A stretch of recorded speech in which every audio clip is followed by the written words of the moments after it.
This is a joint effort between the urology departments in San Rafael and Santa Rosa, and then also our radiation oncology facility in Rohnert Park.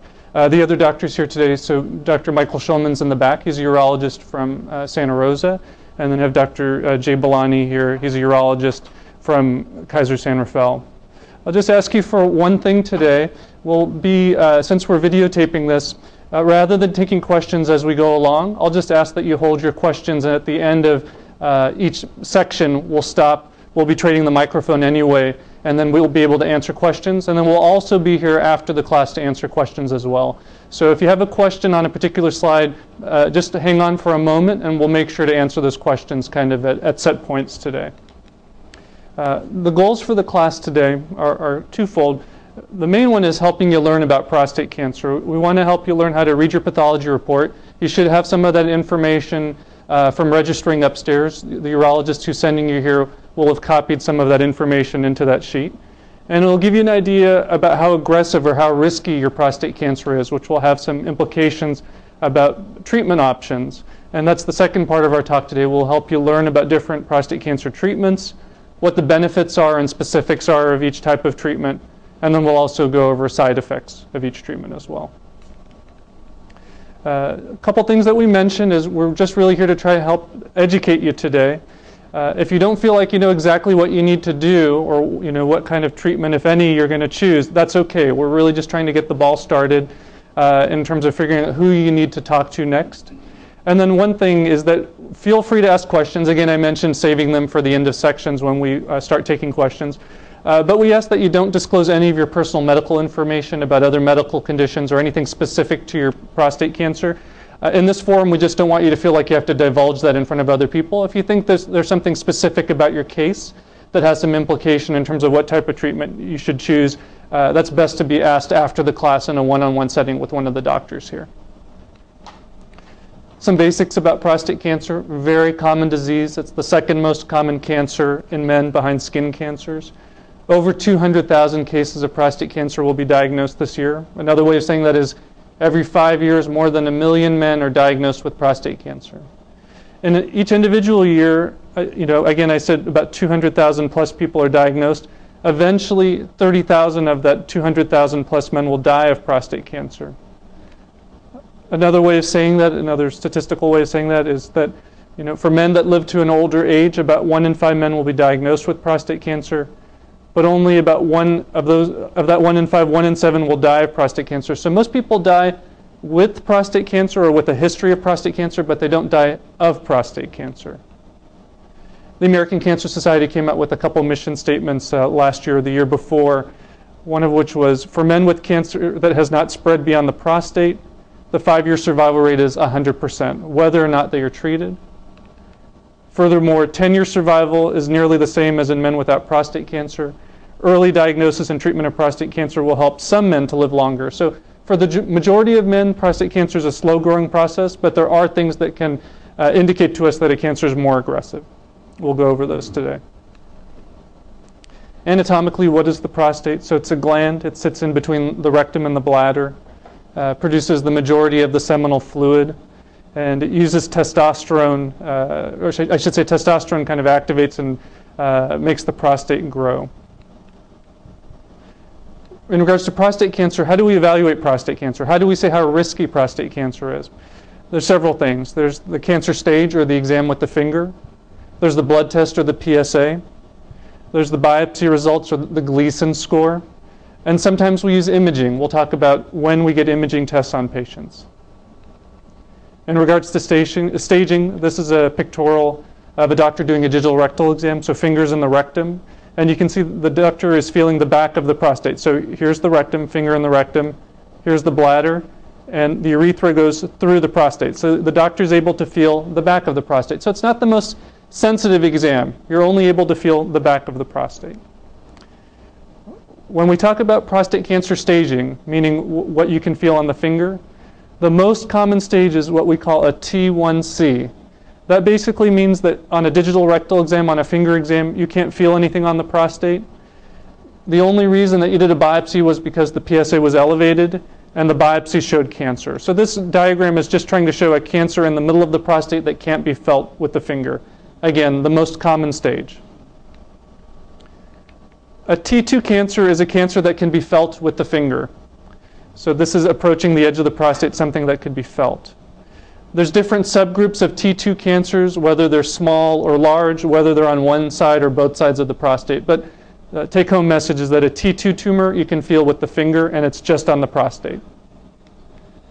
A T3 tumor is a tumor that you can feel, but it feels like it's gone a little bit beyond the prostate, either past the shell or lining of the prostate, or into a gland called the seminal vesicle, which sits above and behind the prostate that stores prostatic fluid. So T3 is a tumor that you can feel. This is pretty unusual for us to feel a tumor this advanced. Even more unusual and rare would be a T4 tumor. In this diagram, this is just trying to show a tumor that's spread into the bladder, which sits above the prostate. PSA, or the blood test. Prostate-specific antigen, a protein only made by the prostate, so only found in men. As people get older, the PSA generally goes up just based on size of the prostate, but PSA can also go up if people have prostate cancer. There's a lot of debate and controversy about PSA as a screening test. However, when we know that someone has prostate cancer, which we know in patients coming to this class because of their biopsy, we generally say that PSAs of less than 10 are low risk or less aggressive.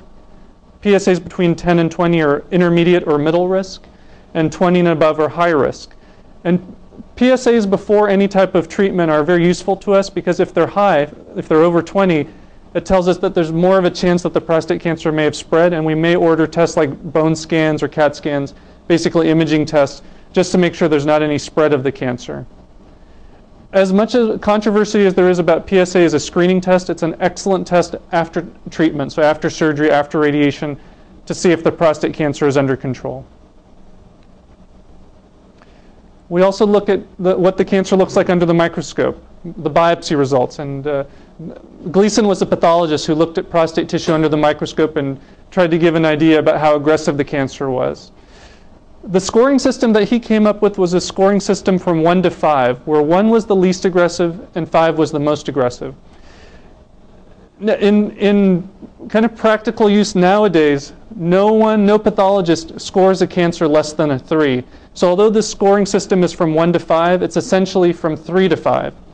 The way that he would do this is he would look under the microscope and he'd find the largest area of cancer and give that a score of 1 to 5. Then he would find the next largest area of cancer and give that a score of 1 to 5, and he would combine those numbers together. So in his system, it was basically a score of 2 to 10. But in our kind of modern day pathology, the lowest score is a 3 plus 3. And we consider that low in terms of aggressiveness. When the numbers are added together, if you get an 8 through 10, we consider that high. And if when you add those numbers together you get 7, we consider that kind of intermediate risk. One thing we differentiate is a 3 plus 4 and a 4 plus 3 while they both add to 7. A 3 plus 4 is less aggressive because the first number is the dominant or larger area, and the second number is the next most common area. So 3 plus 4 is less aggressive than a 4 plus 3. We wrote down there at the bottom that sometimes it's important that even if the first two numbers are 3 or 4, so 3 plus 3 or 4 plus 4, if the third most common area is a 5, meaning the most aggressive cancer, we asked the pathologist to note that on the pathology report. When the urologists were filling out your forms today, there's a question there that says, is there tertiary 5? That basically means is the third most common area 5. For the majority of people in the room, the answer will be no. Beyond just the Gleason score, there's one kind of other big thing that's important to us is finding out how positive the biopsy was. So this is a diagram showing you a typical biopsy. Now the prostate is like a pyramid pointing down. The base is at the top and the apex is at the bottom. Typically the urologist will take a couple samples from the left and the right, from the top, middle, and bottom, the base, middle, and apex. So usually people will have 12 biopsies done. Sometimes a couple more biopsies from the middle of the prostate will be done as well. This diagram is showing you that in this particular person or patient, 12 biopsies were done and 2 were positive. So you can imagine that 2 people could have the same Gleason score of 3 plus 3, but it would be important to know if one person had 1 biopsy positive and the other person had all 12 of their biopsies positive. The second person has a more aggressive cancer. It's in more parts of the prostate. In addition, we asked the pathologist to tell us of the biopsy, which is a little tiny string of tissue.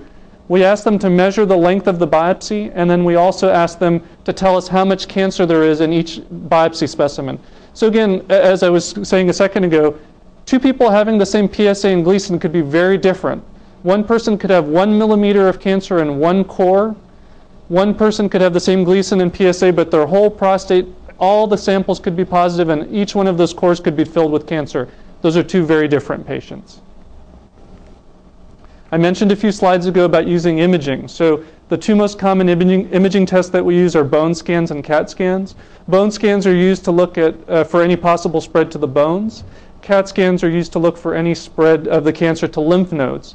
We commonly get these tests when the cancer looks aggressive, if the Gleason score is high, 8 through 10, or the PSA is greater than 20. Some people will ask, why not get that for everyone, even if the cancer looks less aggressive?